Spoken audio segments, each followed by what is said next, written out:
বিসমিল্লাহির রহমানির রহিম। আসসালামু আলাইকুম ওয়া রাহমাতুল্লাহ। সবাই কেমন আছেন? আশা করি ভালো আছেন। আজকে আপনাদের সাথে গাড়ির ড্রাইভিং লাইসেন্সের যে কম্পিউটার পরীক্ষাটা নিয়ে আলোচনা করব। আমি গত 2টা পর্ব দিছি কিভাবে আপনি কি করবেন, কিভাবে আপনার প্রথম পর্যায়ে দিছি কিভাবে অ্যাপ্লাই করবেন, তারপরে দিছি আপনি কিভাবে প্রথম পরীক্ষাতে আপনি চেক করবেন বা আপনি উত্তীর্ণ হবেন। কম্পিউটার পরীক্ষাতে পাশ করতে হবে। এর আগে যদি আপনি বেশিক্ষণের জন্য হয় তাহলে আপনাকে সিমুলেটর দিতে পারে, যে কম্পিউটার গেমসের মতো যে জিনিসটা আছে ওইটা আপনাকে পাশ করতে হবে। যারা আপনার দ্বিতীয় লেভেল বা তৃতীয় লেভেলে থাকে তাদেরকে ওইটা দেওয়ার পরে তারপরে কম্পিউটার পরীক্ষা দেওয়ার জন্য সুযোগ দেয় আর কি। আপনি কম্পিউটার পরীক্ষাতে আপনার 30টা প্রশ্নের মধ্যে আপনার 25টা প্রশ্নই মনে হয় দিতে হবে এখন বর্তমানে। আর উত্তরগুলো আপনি কিভাবে দিবেন, প্রায় সময় অনেকগুলো প্রশ্ন থেকে আসে। আপনার এখানে অনেক হাজার হাজার প্রশ্ন থেকে আপনার কখন কোনটা আসবে তখন আপনি বুঝতে পারবেন না। ওই জন্য আপনার কিছু কলা কৌশল আপনাকে শিখে রাখতে হবে। আমার ভিডিওটা যারা সম্পূর্ণ না টেনে দেখবেন অবশ্যই তারা পাস করার সম্ভাবনা অনেক গুণে বেশি রাখবেন। আজকে আপনাদের সাথে কিভাবে আপনি কোন টেকনিক্যালে আপনি কিভাবে পাস করবেন এবং কি কোন প্রশ্নগুলো সবচেয়ে বেশি আসে বা কোন প্রশ্নগুলোর উত্তর কী হবে আপনাদের সাথে আজকে আমি ডিসকাস করব। প্রশ্নগুলো আসতে পারে, ধরেন আপনার প্রথম প্রশ্নটি আসতে পারে, আপনি একটি ব্যক্তিগত ড্রাইভিং লাইসেন্স প্রাপ্ত করার ক্ষেত্রে আপনাকে মোট ওজনের বেশি ব্যক্তিগত পরিবহন যানবাহন চালানোর অনুমতি দেওয়া হয়। উত্তর হবে 3500 কেজি অর্থাৎ 3.5 টন পর্যন্ত। তারপরে প্রশ্নটি আসতে পারে, এই চিহ্নগুলোর মানে কি? এই চিহ্নগুলো কিছু চিহ্ন থাকবে, ওই চিহ্নগুলো ছবি দেওয়া থাকবে। আপনার যদি ছবিগুলো অনেক সময় ইন্টারনেটে ডিস্টার্ব করে তাহলে আপনাকে কিভাবে কি করতে হবে আমি ভিডিওর শেষে জানিয়ে দেবো, যে আপনি এই জিনিসটা করলে ছবিগুলো অনেক সময় ইন্টারনেটের জন্য যদি না দেখা যায় বা বিলম্বিত হয় আপনি আবার পুনরায় দেখতে পারবেন। কিভাবে প্রশ্নগুলো আপনি পরিবর্তন করতে পারেন, কিভাবে আপনি আপনার সহজ প্রশ্নটার উত্তর দিতে পারবেন আমি ওটা বলে দেব। দ্বিতীয় প্রশ্নটা হচ্ছে, এই চিহ্নগুলোর মানে কি? উত্তর হবে যানবাহন থামানোর জন্য নির্ধারিত স্থান। যানবাহন থামানোর জন্য নির্ধারিত স্থান। এই চিহ্নটির অর্থ কি? এই চিহ্নটির অর্থ হবে পার্কিং নেই। যেখানে লেখা থাকবে পি করে, দেখবেন পি করে একটা দাগ দেওয়া থাকবে, ওইখানে পার্কিং নেই, অথবা ক্রস দেওয়া থাকবে বা দাগ দেওয়া থাকবে। আর যেখানে আপনার গাড়ি থামানো যাবে ওইখানে সাইন স্টপ থাকবে থামুন, ওইখানে থামুন, বা ওইখানে পার্কিংও লেখা থাকতে পারবে পার্কিংয়ের জায়গায় এরকম। এই চিহ্নর অর্থ কি? কোনো অপেক্ষা করা যাবে না, দাঁড়িয়ে থেমে থাকা যাবে না। কিছু চিহ্ন আছে যে ওইখানে আপনার দাঁড়ানো নিষেধ, দাঁড়াতে পারবেন না। তারপরে আরেকটা প্রশ্ন আসতে পারে, এই চিহ্নের পরে কি নিষিদ্ধ? এই চিহ্নের পরে কি নিষিদ্ধ? অন্যান্য যানবাহনকে ওভারটেক করা নিষিদ্ধ।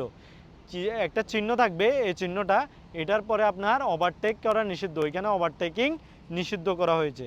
তারপরে প্রশ্ন আরেকটা আসতে পারে, কখন ডান দিকে ওভারটেকিং অনুমোদিত? কখন ডান দিকে ওভারটেকিং অনুমোদিত? যখন আপনার সামনের গাড়িটি বাম দিকে মোড় নিচ্ছে। কোনো গাড়ি যদি আপনার ডান দিকে ওভারটেক করতে চান তাহলে আপনার যদি গাড়িটি বাম দিকে মোড় নেয় তাহলে আপনার ওভারটেকিং করতে পারবেন। শহরের সীমার বাইরে যানবাহনের ছোট যান সাধারণত গতিসীমা কত?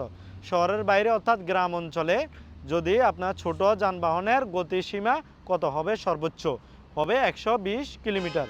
তারপরে পরের প্রশ্ন হতে পারে, শহরের সীমার ভিতরে যানবাহনের ছোট যানবাহন যেগুলো প্রাইভেট কার বা ছোট যানবাহন এগুলোর গতিসীমা কত? উত্তর হবে সর্বোচ্চ 80 কিলোমিটার পর্যন্ত। তারপর প্রশ্ন আসতে পারে, বাঁক নেওয়ার সিদ্ধান্ত নেওয়ার আগে সবচেয়ে গুরুত্বপূর্ণ পদক্ষেপগুলো কি কি? যদি আপনি মোড় নেন, বাঁক নেন, তাহলে আপনার সবচেয়ে গুরুত্বপূর্ণ দিকগুলো কি কি? উত্তর হবে দেখুন, মূল্যায়ন করুন, সিদ্ধান্ত নিন, কাজ করুন। প্রথমে দেখতে হবে, তারপরে মূল্যায়ন করতে হবে, তারপরে সিদ্ধান্ত নিতে হবে, তারপরে কাজ করতে হবে। তারপরে প্রশ্ন, কোনো শিশুদের অবশ্যই তাদের নির্ধারিত আসনে বহন করতে হবে? উত্তর 10 বছরের কম বয়সী সকল শিশুকে। কোন শিশুদের অবশ্যই তাদের নির্ধারিত আসনে বসাতে হবে? এই চিহ্নটি কি নিষিদ্ধ? কিছু আছে দেখবেন এভাবে ইউট্রেনের মধ্যে লেখা থাকবে ক্রস চিহ্ন বা এভাবে দাগ দেওয়া থাকবে, ওই চিহ্নটির অর্থ হচ্ছে ইউটার্ন নেবেন না, ইউটার্ন নিষিদ্ধ। তারপরে প্রশ্ন আসতে হবে, এই চিহ্নটি কি ধরনের বিপদ নির্দেশ করে? উত্তর হচ্ছে টানেল। আপনি টানেলের ওই সামনে দিয়ে একটা চিহ্ন থাকবে, মানে সাইনবোর্ড তো এখানে সবগুলোতেই আছে, ওইখানের যে ওইটা দেখবেন ওইটার উত্তর হবে টানেল। তারপরের প্রশ্ন হচ্ছে এই সতর্কতা চিহ্নটি কি নির্দেশ করে? উত্তর হবে পারাপার শিশু, স্কুল শিশু, মানে আপনার স্কুলের যে শিশুগুলো ওইগুলো পারাপার হওয়ার যে চিহ্নটা ওইটা হচ্ছে এই চিহ্নটা। এই চিহ্নটি কোন ধরনের বিপদ নির্দেশ করে? অর্থাৎ হচ্ছে পিচ্ছিল রাস্তা। আপনার সামনে যদি কোথাও কোনো পিচ্ছিল রাস্তা থাকে, তৈলাক্ত রাস্তা থাকে, তাহলে এই চিহ্নটি দ্বারা আপনার প্রদর্শন করা হয়, আগে থেকে আপনাকে সতর্ক করা হয়। তারপরে বসে এই চিহ্নটির অর্থ কী? উত্তর এর চিহ্নটির অর্থ হচ্ছে থামুন। লাল সাইনের যে চিহ্নটি দেখবেন এটি অর্থ হচ্ছে থামুন। তারপরে বসে আপনি ভালো আবহাওয়ায় 50 কিলোমিটার ঘন্টা বেগে গাড়ি চালাচ্ছেন এবং আপনি এমন পরিস্থিতি সম্পর্কে অবগত আছেন যে আপনাকে ব্রেক মারতে হবে থামার আগে। গাড়িটি কত দূর যাবে, থামার দূরত্ব কত হবে? প্রায় 40 মিটার পর্যন্ত। 50 কিলোমিটার ঘন্টা গতিবেগে যদি আপনি চালান, পরিস্থিতি সম্পর্কে অবগত আছেন যে আপনাকে ব্রেক মারতে হবে, তাহলে থামার আগে গাড়িটি কত দূর যাবে? 40 মিটার পর্যন্ত। এই চিহ্নটির পরে কি নিষিদ্ধ? এই চিহ্নের পরে কি নিষিদ্ধ? উত্তর হবে অন্যান্য যানবাহনকে ওভারটেক করা নিষিদ্ধ। তারপরে প্রশ্ন সতর্কতা চিহ্নটি কেমন? ত্রিভুজের উপরে নির্দেশ করছে। সতর্কতা চিহ্নটি কেমন? ত্রিভুজের উপরে নির্দেশ করে। ত্রিভুজের আকারে ত্রিভুজের মধ্যে যে নির্দেশনাগুলো ওইগুলো আপনার কি সতর্কতা চিহ্নটি নির্দেশ করে। এগুলো কোন ধরনের দিক নির্দেশক সংকেতের উদাহরণ? বাধ্যতামূলক। যেগুলো আপনি দেখবেন যে কোনো গোলবৃত্ত বা নীলের মধ্যে থাকবে ওইগুলো হচ্ছে বাধ্যতামূলক দিক নির্দেশক। যেরকম আপনি ডানে যান, বামে যান বা আপনার সিধা যান, এগুলো কিসের মধ্যে থাকে? দেখবেন যে আপনার কোনো নীল কালারের মধ্যে লেখা, সাদা বোর্ডের মধ্যে সাদা চিহ্ন দিয়ে বাধ্যতামূলক চিহ্নগুলো লেখা থাকে। আপনি যখন কোনো ট্রাফিক লাইটটি পাস করেন তখন এটি সম্পর্কে সঠিক বক্তব্য কী? একটি ট্রাফিক লাইট কোনো ওভারটেকিং না, শেষ হওয়ার ইঙ্গিত দেয়। যদি এটি নিরাপদ হয় এবং সমস্ত ওভারটেকিংয়ের অন্যান্য প্রয়োজনীয়তা পূরণ করা হয়, তবে আপনাকে আপনার সামনে ধীরগতির যানবাহন ওভারটেক করার অনুমতি দেওয়া হবে। এরপরে প্রশ্ন হচ্ছে এই সতর্কতা চিহ্নের সাথে সম্পর্কিত ভুল বিবরণ কি? একটি একমুখী সেতু আছে, এই সেতুতে আমাকে 20 কিলোমিটার ঘন্টার বেশি গতিতে গাড়ি চালানো অনুমতি নেই। এরপরে প্রশ্ন আসতে পারে এই সতর্কতা চিহ্নের সাথে সম্পর্কিত ভুল বিবরণ কি? আনসার হবে একটি দ্বিমুখী সেতু আছে, এই ব্রিজে যে কোনো সময় হেডলাইট ব্যবহার করার অনুমতি নেই। তারপরে প্রশ্ন আসতে পারে চালক কখন ডুবা হেডলাইট ব্যবহার করবেন? প্রধান সড়কে গাড়ি চালানোর সময়। উচ্চ মরিচিকা অনুমোদিত নয়, যখন গাড়ির স্টপ পজিশন লাইট উত্তর ব্যবহারকারীর অনুমতি দেওয়ার জন্য পর্যাপ্ত না হয়, অন্যান্য গাড়িতে অনেক দূরে থেকে এবং সময়মতো দেখতে পারে। উত্তর উপরের সবগুলো। তারপরে প্রশ্ন আসতে পারে গাড়ির হেডলাইট ব্যবহারের ক্ষেত্রে নিচের কোন বিবৃতিটি মিথ্যা? আপনার কোনটা সত্য কোনটা মিথ্যা আপনাকে ওই প্রশ্নগুলো আগে ভালো করে বুঝতে হবে। গাড়ির হেডলাইট ব্যবহারের ক্ষেত্রে নিচের কোন বিবৃতিটি মিথ্যা? দিনের বেলায় চালককে অবশ্যই গাড়ির হেডলাইট ব্যবহার করতে হবে যদি সূর্য প্রবলভাবে জ্বলতে থাকে, এই বিবৃতিটি মিথ্যা। গাড়ির পেছনে সাদা আলো বলতে কি বোঝায়? গাড়ির পিছনে সাদা আলো বলতে বোঝায় চালক বিপরীতমুখী হবে, তাই ট্রান্সমিশন আর অবস্থানে আছে। কখন চালককে রাস্তার ডান দিক থাকা উচিত? যদি সে ডান দিকে ঘুরতে চায়। সাদা গাড়িটি প্রথমে চৌরাস্তা পার হতে দেওয়া হয় কেন? সমস্ত সাদা। গাড়িতে আহত ব্যক্তিদের দেখলে কি করবেন? গাড়ি জ্বলছে না হলে তাদের অপসারণ করবেন না। গাড়ি জ্বলছে না অর্থাৎ গাড়িতে যদি আগুন না লাগে তাহলে তাদেরকে অপসারণ করবেন না। এটা অ্যাম্বুলেন্স বা অন্য যারা স্বাস্থ্যকর্মী তারা আসিয়ে আপনার এটা অপসারণ করবে। পথচারীদের প্রভাবিত করে বেশিরভাগ দুর্ঘটনা সূর্যাস্তের সময় এবং রাতে ঘটে, কারণ কম দৃশ্যমান আলো। যখন বেশি দুর্ঘটনা ঘটে কোন সময়? কম আলোর ক্ষেত্রে। সূর্য অস্তের সময়, সূর্য ওঠার সময়, আপনার সন্ধ্যার সময় আর কি, সূর্য অস্তের সময় এবং কি রাতের সময়, কারণ ওই সময় কম দৃশ্যমান থাকে তাই। তারপরে প্রশ্ন বিমা কোন ভূমিকা পালন করে? বিমা হচ্ছে মানে ইন্স্যুরেন্স আপনার কোন ভূমিকা পালন করে? এটা হচ্ছে ক্ষতিপূরণের জন্য আর্থিক গ্যারান্টি প্রদান করে, দুর্ঘটনার পক্ষগুলির মধ্যে বিরোধ নিষ্পত্তি করা। টায়ারের জন্য 3টি বিভাগ আছে, এ, বি এবং সি রয়েছে, সবচেয়ে উপযুক্ত বিভাগ কি? এ এবং বি। তারপর প্রশ্ন আসতে হবে যখন একটি টায়ার বিস্ফোরিত হয় এটি পছন্দ করা হয় ধীরে ধীরে গতি কমান এবং গাড়ি থামানো পর্যন্ত চাকা নিয়ন্ত্রণ করুন। তারপর প্রশ্ন নিরাপত্তা ত্রিভুজ হলো একটি জরুরি প্রয়োজন। তারপরে যেরকম আমরা নিরাপত্তা ত্রিভুজ দিই, গাড়ি একটা নষ্ট হয়ে গেলে পিছনে একটা ত্রিভুজ আকারে যদি আপনি কোনো কিছু দেন তাহলে এটি একটি জরুরি প্রয়োজন, আপনার কোনো গাড়ির সমস্যা হয়েছে এটা বোঝায়। জরুরি অবস্থার জন্য যদি আপনাকে আপনার গাড়িটি একমুখী রাস্তায় পাশে থামাতে হয়, তাহলে আপনার নিরাপত্তা ত্রিভুজ কত দূরত্বে স্থাপন করা উচিত? 100 মিটার দূরত্বে স্থাপন করা উচিত। অগ্নি নির্বাপক যন্ত্র একটি নিরাপত্তা প্রয়োজন। সব যানবাহনের জন্য অগ্নি নির্বাপক যন্ত্র নিরাপত্তার প্রয়োজনের জন্য রাখা উচিত। প্রতিরক্ষামূলক ড্রাইভার কে? যে চালকের গাড়ি চালানো প্রতি ইতিবাচক মনোভাব থাকে। মানে আপনার বলছে যে একজন প্রতিরক্ষামূলক ড্রাইভার কে? যে চালকের গাড়ি চালানোর প্রতি ইতিবাচক মনোভাব রয়েছে।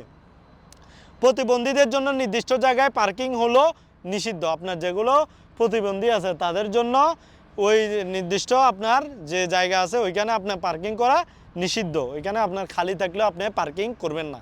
স্কুলের পাশে ট্রাফিক দুর্ঘটনা বেশিরভাগও হয় উপর দিয়ে দৌড়াচ্ছে। আপনার যদি স্কুলের পাশে ছোট বাচ্চারা তো বুঝে না, তারা দৌড় দিতে পারে, ওই জন্য ওইখানে আপনার ট্রাফিক দুর্ঘটনা সবচেয়ে বেশি হয়, কারণ তারা দৌড় দিতে পারে। রাস্তায় অন্ধদের চেনা যায়, হাতে একটা সাদা লাঠি থাকে। যারা অন্ধ তাদেরকে আপনি কিভাবে বুঝবেন? তাদের হাতে একটা সাদা লাঠি থাকে। একটি কর্মক্ষেত্র অতিক্রম করার সময় আপনার উচিত গতি হ্রাস করুন এবং সতর্ক থাকুন। যে কোনো কল কারখানা, ফ্যাক্টরি, মিল এগুলো যদি আপনার পার হতে হয় তাহলে আপনি অবশ্যই গতি হ্রাস করবেন, মানে গতি কমাবেন এবং সতর্কতার সাথে গাড়ি পার করবেন। গাড়ির স্লাইডিংয়ের ক্ষেত্রে চালককে প্রথমে পদক্ষেপ হিসেবে ব্রেক ঠেলে দেওয়া উচিত। উত্তর হবে ভুল। আপনি যখন উটকে রাস্তা পার হতে দেখবেন আপনার কি করা উচিত? আপনার গাড়ির গতি কমিয়ে দিন এবং অপেক্ষা করুন, উটগুলির রাস্তা পুরোপুরি অংশটি অতিক্রম করুন। যদি মাথা ব্যথা, নাক বন্ধ, ইনফ্লুয়েঞ্জার জন্য একটি ওষুধ গ্রহণ করা হয়, এটি প্রভাবিত করবে ড্রাইভার ফোকাস এবং দক্ষতা বা তন্দ্রা অনুভব করাবে। অর্থাৎ আপনি যদি জ্বর, সর্দি, মাথা ব্যথার ওষুধ খান তাহলে আপনার ঘুমের ভাব আসতে পারে। সাদা রঙের ব্যাকগ্রাউন্ড এবং লাল ফ্রেমের সাথে একটি বৃত্তাকার চিহ্ন সর্বদা নির্দেশ করে বাধ্যতামূলক। সাদা রঙের ব্যাকগ্রাউন্ড থাকবে এবং লাল রঙের ফ্রেমের সাথে একটি বৃত্তাকার চিহ্ন সর্বদা নির্দেশ করে বাধ্যতামূলক চিহ্ন। এই চিহ্ন মানে কি? প্রবেশ করবেন না। এই চিহ্ন মানে এখানে প্রবেশ করবেন না।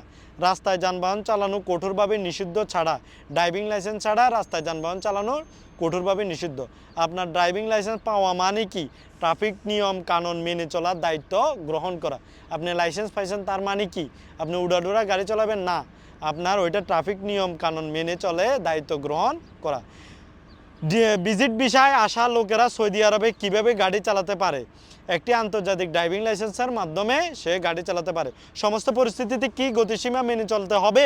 উত্তর হবে আপনার অবশ্যই সবসময় মেনে চলতে হবে না। পরিবর্তে আপনার রাস্তার অবস্থা, আবহাওয়া অবস্থা এবং পারিপার্শ্বিক পরিস্থিতি বিবেচনা করা উচিত। শহর অঞ্চলে ছোট যানবাহনের সর্বোচ্চ গতি 80 কিলোমিটার। যদি শহরের অভ্যন্তরের একটি রাস্তায় গতির সীমা নির্দেশ করে এমন কোনো প্লেট না থাকে তাহলে ড্রাইভারের কি করা উচিত? যদি শহরের অভ্যন্তরে একটি রাস্তায় গতিসীমা নির্দেশে প্লেট না থাকে তাহলে 80 কিলোমিটার ঘন্টায় আপনি গাড়ি চালাতে পারবেন। শহর অঞ্চলের ভিতরে ট্রাকের সর্বোচ্চ গতি কত? 50 কিলোমিটার ঘন্টা। শহরের গ্রামীণ অঞ্চল বাইরে, মানে শহরের বাইরে গ্রামীণ যে অঞ্চলগুলো ওগুলো ছোটো যানবাহনের সর্বোচ্চ গতি কত? 120 কিলোমিটার। দ্রুত গতি গাড়ির উপর আপনার নিয়ন্ত্রণ তত কম হবে। যত দ্রুত গতি হবে তত আপনার গাড়ির প্রতি নিয়ন্ত্রণ কম হবে। ট্রাফিক দুর্ঘটনা মৃত্যুর প্রধান কারণ কি? উচ্চ গতি। ট্রাফিক দুর্ঘটনার সবচেয়ে বেশি কারণ হচ্ছে উচ্চ গতি। আপনার গাড়ি এবং আপনার সামনের গাড়ির মধ্যে নিরাপদ দূরত্বের উপর ভিত্তি করে যে গতিতে আপনি আপনার গাড়ি চালান। সৌদি আরবের সবচেয়ে মারাত্মক এবং সাধারণ ট্রাফিক লঙ্ঘন কি? অতিরিক্ত গতি এবং লাল ট্রাফিক সিগন্যাল চালানো। অর্থাৎ অতিরিক্ত গতিতে গাড়ি চালানো এবং লাল সিগন্যাল চালানো। তারপর প্রশ্ন আসতে পারে ট্র্যাকগুলির মধ্যে পরিবর্তন করতে ড্রাইভার কি করা উচিত? অন্যদের এটি জানাতে সূচক ব্যবহার করা। অর্থাৎ আপনি এক লাইন থেকে আরেক লাইনে যদি যেতে চান তাহলে অবশ্যই আপনাকে ইন্ডিকেটার ইউজ করা। ডানে গেলে ডানের ইন্ডিকেটার, বামে গেলে বামের ইন্ডিকেটার ইউজ করা উচিত। ট্র্যাকগুলো পরিবর্তন করতে অবশ্যই ড্রাইভারকে ইন্ডিকেটার সূচক ইউজ করা উচিত। অন্ধ বা ব্লাইন্ড এলাকা কি? যে এলাকা মাথা না ডালেও দেখা যায় না তাদেরকে ব্লাইন্ড বা অন্ধকার এলাকা বলে। রাস্তার মাঝখানে দুটি কঠিন রেখার অস্তিত্ব বলতে কি বোঝায়? ওভারটেকিং অনুমোদিত নয়। যদি আপনার রাস্তার মাঝে দুটি কঠিন রেখা মানে সাদা দাগ, দোনোটা কোনো ভাঙা নাই আর কি, সাদা দাগ, ওইখানে আপনি ওভারটেকিং করবেন না, অনুমোদিত নয়। একটি সাদা ক্রমাগত রেখার অপর পাশে একটি ভাঙা রেখা নির্দেশ করে বিপরীত দিকে আগত যানবাহনগুলির জন্য ওভারটেকিং অনুমোদিত। কেন উচ্চতা এবং বাঁকগুলিতে ওভারটেকিং নিষিদ্ধ? বিপরীত দিক দেখা যায় না বলে উচ্চতা এবং বাঁকগুলিতে ওভারটেকিং নিষিদ্ধ। একটি গোল চত্বরে প্রবেশ করার সময় কার অগ্রাধিকার আছে? গোল চত্বরের যানজট, অর্থাৎ গোল চত্বরের ভিতরের যে যানবাহনগুলো আছে ওগুলোর অগ্রাধিকার বেশি। একজন চালক রেলওয়ে গাড়ির মোড়ের কাছে আসেন যখন সামনের গাড়িটি ওভারটেক করা নিষিদ্ধ, যখন এটি 30 মিটার দূরত্বের সাথে ছেদ থেকে দূরে। ওভারটেক করার অগ্রাধিকার কাদের আছে? যে বাম লেনে গাড়ি চালান।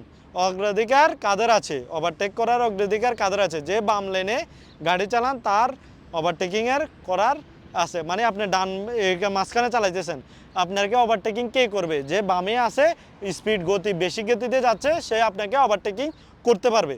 মহাসড়কের প্রবেশ এবং প্রস্থানের উদ্দেশ্য কি? চালকদের ট্রাফিক অনুযায়ী তাদের গতি সমন্বয় করার সুযোগ দেওয়া। মহাসড়ক থেকে প্রস্থান করার সময় এটি পছন্দনীয়, গতি কমিয়ে নেন। আপনি যদি হাইওয়েতে গাড়ি চালান, যখন ছোট রাস্তায় যাবেন তখন গাড়ির গতি কমিয়ে দিবেন, আর ছোট রাস্তা থেকে হাইওয়েতে যাবেন তখন গাড়ির গতি বাড়িয়ে দিবেন। হাইওয়েতে প্রবেশ করার সময় এটি অপছন্দনীয়, গতি বাড়ান। পছন্দনীয়। যানবাহনের মধ্যে উচ্চ গতিতে চালান করার জন্য কত পয়েন্ট? 8 পয়েন্ট এবং প্লাস 500 রিয়াল জরিমানা। সিট বেল্ট ব্যবহার করা কি আবশ্যক? সর্বদা সিট বেল্ট ব্যবহার করা আবশ্যক। 10 বছর কম বয়সী শিশুদের কি সিট বেল্ট সহ নির্দিষ্ট চেয়ারের প্রয়োজন? হ্যাঁ, উভয়ের সিট বেল্ট এবং কি নির্দিষ্ট চেয়ারের প্রয়োজন। সিট বেল্ট কোথায় স্থির করা থাকে? বুক এবং পেটের মাঝখান দিয়ে যায়। সৌদি ট্রাফিক নিয়ম চালক ও যাত্রী উভয়ে সিট বেল্ট ব্যবহার করতে হবে সব রাস্তায়, মানে অর্থাৎ রাজ্যের ট্রাফিক নিয়ম কানুন এবং যাত্রী উভয়কে সিট বেল্ট ব্যবহার করতে হবে। সিট বেল্ট ছাড়া গাড়ি চালানোর জন্য কত পয়েন্ট এবং কত রিয়াল জরিমানা? 2 পয়েন্ট এবং 150 রিয়াল জরিমানা। পয়েন্ট সিস্টেম কোন সিস্টেম? ড্রাইভারের ট্রাফিক লঙ্ঘন লক করুন। ড্রাইভার লাইসেন্স স্থগিত বা সাময়িকভাবে একটি নির্দিষ্ট সময়ের জন্য বন্ধ করা হবে যখন তার পয়েন্ট রেকর্ড পৌঁছে যাবে 24 পয়েন্টে। সর্বোচ্চ 24 পয়েন্টে গেলে আপনার ড্রাইভিং লাইসেন্স স্থগিত হতে পারে। ড্রাইভারের লগ থেকে পয়েন্ট কখন মুছে ফেলা হয়? ট্রাফিক লঙ্ঘন না করে 1 বছর পার করলে আপনার পয়েন্ট মুছে ফেলা হয়। অ্যালকোহল বা মাদকের প্রভাবে গাড়ি চালানোর জন্য কত পয়েন্ট? 24 পয়েন্ট এবং 10,000 রিয়াল পর্যন্ত জরিমানা হতে পারে। বিপরীত দিকে গাড়ি চালানোর জন্য কত পয়েন্ট? 12 পয়েন্ট 3,000 রিয়াল জরিমানা। বিপরীত, অর্থাৎ আপনার রাস্তা দিয়ে গাড়ি ঢুকার অনুমতি নাই। বিপরীত দিকে আপনি গাড়ি চালালে 8 পয়েন্ট 12 পয়েন্ট এবং 3,000 রিয়াল জরিমানা। ট্রাফিক পুলিশের নির্দেশনা মেনে চলতে ব্যর্থতার জন্য কত পয়েন্ট? অর্থাৎ ট্রাফিক পুলিশ যদি আপনাকে নির্দেশ দেয় এভাবে চলতে, আপনি যদি ওইটা না মানেন বা থামানোর জন্য বলে না থামান, তাহলে 8 পয়েন্ট 500 রিয়াল জরিমানা। রেলপথে থামানোর জন্য কত পয়েন্ট জরিমানা? 6 পয়েন্ট প্লাস 1,000 রিয়াল জরিমানা। একটি স্কুল বাস ওভারটেক করার জন্য কত পয়েন্ট জরিমানা চড়তে হতে পারে? 4 পয়েন্ট এবং 3,000 রিয়াল জরিমানা হতে পারে। লাল ট্রাফিক লাইট অর্থাৎ রেড সিগন্যাল যদি আপনি পার হয়ে যান কত পয়েন্ট জরিমানা? 12 পয়েন্ট এবং 3,000 রিয়াল জরিমানা। ব্রেক লাইট ছাড়া গাড়ি চালানোর জন্য কত পয়েন্ট জরিমানা? 8 পয়েন্ট এবং 500 রিয়াল জরিমানা। সূর্যাস্তের আধা ঘন্টা আগে চালককে কি করতে হবে? যানবাহনের লাইট জ্বালিয়ে দিতে হবে। সূর্যাস্তের সময় যখন সূর্য ডুবে যাবে এর আধা ঘন্টা আগে আপনাকে লাইট জ্বালিয়ে দিতে হবে। আপনি যখন হাইওয়েতে জরুরি যানবাহন দেখতে পান তখন আপনার উচিত এটি রাস্তা ছেড়ে দেন। আপনি হাইওয়েতে যান যখন দেখবেন যে অ্যাম্বুলেন্স, পুলিশ বা জরুরি যে গাড়িগুলো আছে, ফায়ার সার্ভিস, সাথে সাথে আপনি রাস্তা ছেড়ে দিবেন। তারপর দুর্ঘটনা আহতের জন্য বাহ্যিক রক্তপাত বন্ধ করতে আপনি নিম্নলিখিত করতে পারেন। রক্তপাতের জায়গা চোরে চাপ দিতে পারেন, চেপে ধরে রাখতে। যারা মাদকের প্রভাবে ট্রাফিক দুর্ঘটনা ঘটার বা শেয়ার করে তাদের শাস্তি হলো লাইসেন্স স্থগিত করা এবং আইনি বিধি প্রয়োগ করা। এই প্রশ্নগুলো বেশ অনেক প্রশ্নই আসবে। এই প্রশ্নগুলো ইম্পর্ট্যান্ট। এই 30টি প্রশ্ন আপনার আসতে পারে। এখানে প্রায় আমি 67টি প্রশ্ন দিছি, এখান থেকে আপনার প্রশ্ন আসবে। আপনি এবার প্রশ্নগুলো টেকনিক্যালি আপনি কিভাবে পরিবর্তন করবেন, প্রশ্নগুলোর উত্তর দিবেন। আপনি দেখেন যে একটা প্রশ্ন আসছে, আপনি প্রশ্নটি পারেন না, তখন আপনি প্রশ্নটির পূর্ববর্তী যে প্রশ্নটি পারেন, মানে প্রথম যে প্রশ্নটা দিয়েছেন, যখন পরবর্তী প্রশ্ন দিয়েছেন, নেক্সট দিয়েছেন, আপনি আবার প্রিভিয়াসে চলে যাবেন, অর্থাৎ আপনি পূর্ববর্তী প্রশ্নতে চলে যাবেন। তখন আপনার পুনরায় পূর্ববর্তী প্রশ্নটা আসবে। আবার আপনি পুনরায় পরবর্তীতে দিবেন, তখন দেখবেন যে আপনার প্রশ্নটি চেঞ্জ হয়ে গেছে। অর্থাৎ আপনি যে প্রশ্নটি পারবেন না ওই প্রশ্নটির আগের প্রশ্নটিতে চলে যাবেন, আবার পরবর্তীতে দিবেন, দেখবেন প্রশ্ন চেঞ্জ হয়ে গেছে। যখন আপনি প্রশ্নটি পারবেন তখন উত্তর দিয়ে পরবর্তীতে দিবেন। যে প্রশ্নটি পারবেন না তা আপনি বারবার এটা করতে থাকবেন, দেখবেন যে আপনার যে প্রশ্নটি আপনি পারবেন ওইটা দিয়ে আপনি পরবর্তী দিবেন। যে প্রশ্নটি পারবেন না ওইটার পূর্ববর্তী প্রশ্নতে চলে যাবেন। আপনি আমার কথাটা ক্লিয়ারলি বুঝছেন? অর্থাৎ আপনি একটা প্রশ্ন পাচ্ছেন না, ওই প্রশ্নটা আপনি দেওয়ার দরকার নাই, পূর্ববর্তী প্রশ্নে চলে যাবেন, প্রিভিয়াস প্রশ্নে চলে যাবেন এবং যে প্রশ্নটি পারবেন ওইটার উত্তর দিয়ে আপনি পরবর্তী প্রশ্নতে ক্লিক করবেন। ওইখানে আপনি এভাবেই আপনি প্রশ্নগুলো চেঞ্জ করতে পারবেন। না হলে আপনার কঠিন প্রশ্নগুলো আপনি পরীক্ষাতে দিতে পারবেন না, বারবার কম্পিউটারে ফেল করবেন। আপনি এই টেকনিকটা যদি ইউজ করেন তাহলে আপনি কি হবে, পূর্ব যে প্রশ্নটা পারবেন না পূর্ববর্তীতে চলে যাবেন, যেটাতে পারতেন ওইটাতে, এবং পরবর্তীতে দিবেন, প্রশ্নটা চেঞ্জ হয়ে যাবে। যে এটা পারলে আপনি ওই চিহ্নটা দিয়ে ওই বৃত্তটা ভরাট করে পরবর্তীতে দিবেন। পরবর্তী প্রশ্নটা যদি আবার না পারেন তাহলে পূর্ববর্তীতে চলে যাবেন। যখন আপনি আবার পরবর্তীতে দিবেন, পূর্ববর্তী প্রশ্নতে যাই, যেটা পারবেন এটা পারলে আবার বৃত্ত ভরাট করে আবার পরবর্তীতে দিবেন। এভাবে আপনি প্রশ্নগুলোর উত্তর দিতে পারবেন। এভাবে আপনি কম্পিউটারে সহজে প্রথমবারে আপনি পাস করতে পারবেন আশা করি। যাদের আরও কোনো কিছু জানার দরকার হয় তাহলে অবশ্যই কমেন্ট করবেন অথবা আমার হোয়াটসঅ্যাপে যোগাযোগ করতে পারেন। ধন্যবাদ সবাইকে। আসসালামু আলাইকুম ওয়া রাহমাতুল্লাহি ওয়া বারাকাতুহু।